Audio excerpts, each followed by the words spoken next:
Hindu marriage act 1955 section 5 के अंदर conditions of a valid Hindu marriage की बात करी गई है। कौन कौन सी कंडीशंस होती है जिससे एक मैरिज को वैलिड ठहराया जा सकता है। इसी में क्लॉज 4 और क्लॉज 5 के अकॉर्डिंग अगर कोई मैरिज दो हिंदूज के बीच में होती है और वो दोनों Hindus prohibited degree of relationship में आते हैं या एक दूसरे के सपिंडाज होते हैं तो ऐसे केस के अंदर वो मैरिज वॉइड होती है, उस मैरिज की कोई वैल्यू नहीं होती। बट इन दोनों टर्म्स के मतलब क्या होते हैं?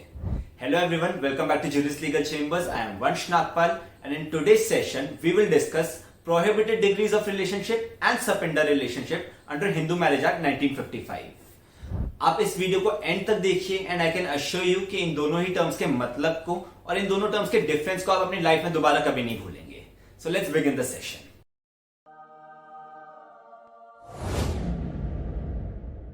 Starting with prohibited degree of relationship defined under section 3G of Hindu Marriage Act 1955. दो लोग prohibited degree of relationship में तब होते हैं when one of the person is lineal ascendant to the other. Lineal का मतलब होता है same lineage के अंदर, ascendant का मतलब होता है पूर्वज, similarly descendant का मतलब होता है वंशज। मेरे फादर, ग्रैंडफादर, ग्रेट ग्रैंडफादर ये सभी मेरे lineal ascendants हैं। मेरे बच्चे, grand children, great grand children ये सभी मेरे लीनियल डिसेंडेंट्स होंगे। सो सिमिलरली हमारे एग्जांपल के अंदर एक डॉटर के लिए अपने फादर से, अपने ग्रैंडफादर से, अपने ग्रेट ग्रैंडफादर से शादी करना यहाँ पे प्रोहिबिटेड डिग्री ऑफ रिलेशनशिप के अंदर वो होगा और ऐसी मैरिज वॉइड होगी। सिमिलरली अपने सिबलिंग्स, अपने लीनियल एसेंडेंट्स, अपने लीनियल डिसेंडेंट्स के एक्स स्पाउस से, उनके विडो से या उनके विडोअर से मैरिज करना भी यहाँ पे वॉइड होता है, वो भी प्रोहिबिटेड डिग्री ऑफ रिलेशनशिप के अंदर का वो होता है।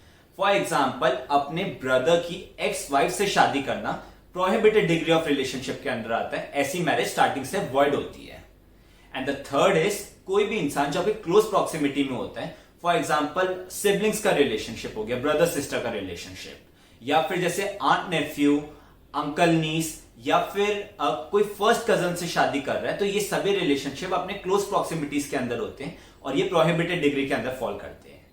Section 11 of Hindu marriage act clearly इस चीज को स्टेट करता है कि कोई भी इंसान अगर अपने प्रोहिबिटेड डिग्री ऑफ रिलेशनशिप्स के अंदर शादी करता है तो ऐसी शादी स्टार्टिंग से वॉइड होगी, वॉइड एब इनिशियो होगी और यहाँ पे ऐसी किसी भी शादी को लॉ में रिकॉग्नाइज नहीं करा जाएगा। पर इसकी एक exception section 5 clause 4 of Hindu marriage act के अंदर गिवन है, जहां पे ये बोला गया है कि अगर आप एक कस्टम्स अलाउ करते हैं तो ऐसी कोई शादी जो प्रोहिबिटेड डिग्री ऑफ रिलेशनशिप में की गई हो वो भी वैलिड करार की जाएगी। Next is the Sapinda relationship, which is defined under section 3, clause G of Hindu Marriage Act. Sapinda एक हिंदी की टर्म है जिसे दो वर्ड्स को मिला के बनाया गया है, स और पिंड, मतलब कि सेम पिंड।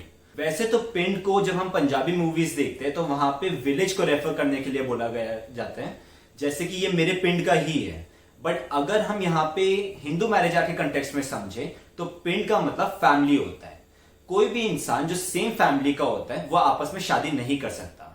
अब दो लोगों को आपस में सपिंडास तब बोला जाता है जब कोई एक दूसरे का लीनियल असेंडेंट है या फिर ये दोनों आपस में एक कॉमन लीनियल असेंडेंट शेयर करते हैं।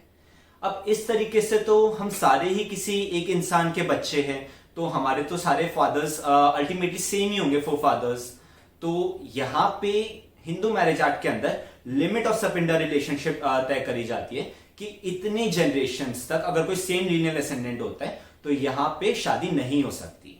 उसके ऊपर की जनरेशन में अगर कोई सेम लीनियल असेंडेंट होता है तो कोई फर्क नहीं पड़ता, तब भी वो वैलिड मैरिज होगी।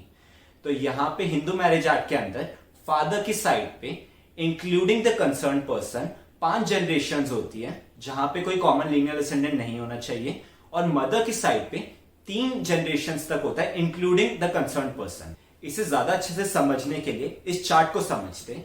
इस चार्ट में बेसिकली हम लोग जैसे देख रहे हैं, ए इज द कंसर्न पर्सन, ए के सपिंडा रिलेशनशिप इसके पैटर्नल साइड पे गिनने के लिए 5 जनरेशन तक देखा जा सकता है। ए के फादर, ए के ग्रैंडफादर, ग्रेट ग्रैंडफादर और ग्रेट ग्रेट ग्रैंडफादर, और यहीं पे ए की मैटरनल साइड पे 3 जनरेशन तक सपिंडा रिलेशनशिप होगा, उसके ऊपर सपिंडा रिलेशनशिप नहीं होगा। ए की मदर और ए के ग्रैंडफादर मदर की साइड से, फॉर एग्जाम्पल मतलब नाना जी। इसे थोड़ा डिटेल में समझने के लिए एक क्वेश्चन की हेल्प से समझते हैं। Can a marry daughter of son of sister of his grandmother? यहां पे क्या ए अपनी ग्रैंड मदर की बहन की बेटे की बेटी से शादी कर सकता है? तो तो इसी क्वेश्चन को हम दोनों साइड से समझते हैं, एक ही पैटर्नल ग्रैंड मदर और एक ही मैटरनल ग्रैंड मदर। पहले एक ही पैटर्नल ग्रैंड मदर देखते हैं। इस केस के अंदर एक ही फादर, एक ही ग्रैंड मदर, एक ही दादी और एक ही दादी के फादर, यहां 4 जनरेशन इंक्लूड हो रही है, जैसे कि हम चार्ट में देख सकते हैं। तो 4 जनरेशन सपिंडा रिलेशनशिप के अंदर पैटर्नल साइड पे इंक्लूड होती है, मतलब ये सपिंडा रिलेशनशिप में इंक्लूड होगा और यहां पे शादी नहीं हो सकती। सिमिलरली अगर हम मैटरनल साइड पे चेक करें तो एक ही मदर, एक ही ग्रैंड मदर यानी एक ही नानी और एक ही नानी के फादर, 4 जनरेशन ही यहां पे इंक्लूड हो रही है। पर सपिंडा रिलेशनशिप के अंदर मैटरनल साइड पे सिर्फ 3 जनरेशन तक होता है, उसके ऊपर नहीं होता सपिंडा रिलेशनशिप। तो पैटर्नल साइड पे वो सपिंडा रिलेशनशिप होगा, यहां पे शादी वॉइड होगी, और मैटरनल साइड के अंदर इसी केस के अंदर यहां पे ये शादी वैलिड होगी। तो अगर हम इसे सिंपल वर्ड्स में समझना चाहे तो हम इसे इस तरीके से कह सकते हैं कि फादर की साइड पे अप टू 4th कजन शादी नहीं करी जा सकती एंड मदर की साइड पे अप टू 2nd कजन तक शादी नहीं करी जा सकती। ऐसी कोई भी शादी अगर करी जाएगी तो under section 11 of Hindu marriage act वो वॉइड होगी। पर इसकी भी एक एक्सेप्शन सेक्शन 5 क्लॉज 5 के अंदर है, जहां पे ये बोला गया है कि अगर कस्टम्स अलाउ करे तो सपिंडा रिलेशनशिप में की गई शादी भी वैलिड होगी। Let's understand blood relationships. जब दोनों पेरेंट्स सेम होते हैं तो ऐसे केस के अंदर उसे फुल ब्लड रिलेशनशिप रेफर किया जाता है। पर अगर सेम फादर होते हैं बट 2 डिफरेंट मदर्स होती है तो यहां पे हाफ ब्लड बोला जाता है। और अगर सेम मदर होती है और 2 डिफरेंट फादर्स होते हैं तो ऐसे रिलेशनशिप को यूट्राइन ब्लड बोला जाता है। अगर कोई बच्चा आउट ऑफ द वेडलॉक पैदा होता है, 2 लोगों की आपस में शादी हुई है पर किसी तीसरे इंसान का वो बच्चा होता है, तो ऐसे केस के अंदर उस बच्चे को इलेजिटिमेट चाइल्ड बोला जाता है। और अगर दोनों ही पेरेंट्स ने ऐसे बच्चे को पैदा नहीं करा, दोनों ही कपल ने ऐसे बेटे को जन्म नहीं दिया, बाहर से अडॉप्ट करा है, तो वो अडॉप्शन का केस होता है। हिंदू मैरिज एक्ट सेक्शन 3 की एक्सप्लेनेशन इस चीज को क्लियर करती है कि सपिंडा रिलेशनशिप और प्रोहिबिटेड डिग्री ऑफ रिलेशनशिप दोनों ही केस में, भले ही वो फुल ब्लड हो, हाफ ब्लड हो, यूट्राइन ब्लड हो, इलेजिटिमेट चाइल्ड हो, लेजिटिमेट चाइल्ड हो, अडॉप्टेड चाइल्ड हो या फिर अपना ब्लड हो, सभी केस में यहां पे सपिंडा रिलेशनशिप या प्रोहिबिटेड डिग्री ऑफ रिलेशनशिप को कैलकुलेट करने का मेथड सेम रहेगा। यहां पे कोई डिफरेंस नहीं आता। रिलेशनशिप के डेफिनेशन में ये सारे इंक्लूडेड होते हैं। प्रोहिबिटेड डिग्री ऑफ रिलेशनशिप और सपिंडा रिलेशनशिप के डिफरेंस को समझने के लिए इस डिफरेंशिएटिंग चार्ट को समझते हैं। प्रोहिबिटेड डिग्री ऑफ रिलेशनशिप, यहां पे क्लोज प्रॉक्सिमिटी में जो रिलेटिव्स होते हैं सिर्फ वो इंक्लूड होते हैं। सपिंडा रिलेशनशिप के अंदर रिलेटिव्स और साथ में कॉमन लीनियल असेंडेंट्स दोनों इंक्लूड होते हैं। प्रोहिबिटेड डिग्री ऑफ रिलेशनशिप के केस के अंदर लीनियल असेंडेंट्स और लीनियल डिसेंडेंट्स दोनों यहां पे इंक्लूडेड होते हैं, जबकि सपिंडा रिलेशनशिप में सिर्फ लीनियल असेंडेंट्स इंक्लूडेड होते हैं, डिसेंडेंट्स इंक्लूडेड नहीं होते। यहां पे सिर्फ पूर्वज आते हैं, वंशज इंक्लूड नहीं होते हैं। Similarly prohibited degree of relationship के अंदर यहां पे आपके लीनियल असेंडेंट्स या डिसेंडेंट्स या सिबलिंग्स के एक्स स्पाउसेस, विडोज और विडोअर्स भी इंक्लूड होते हैं, जबकि सपिंडा रिलेशनशिप सिर्फ रिलेटिव्स तक रिस्ट्रिक्टेड है। यहां पे कोई भी एक्स स्पाउस, विडो या विडोअर्स इंक्लूड नहीं होंगे।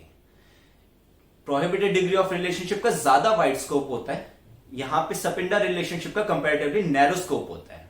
प्रोहिबिटेड डिग्री ऑफ रिलेशनशिप की डेफिनेशन सेक्शन 3G के अंदर है और इसके यूजेज सेक्शन 5 क्लॉज 4 के अंदर दी गई है, जबकि सपिंडा रिलेशनशिप की डेफिनेशन सेक्शन 3 क्लॉज F के अंदर है और इसकी यूजेज के बारे में सेक्शन 5 क्लॉज 5 के अंदर बताया हुआ है।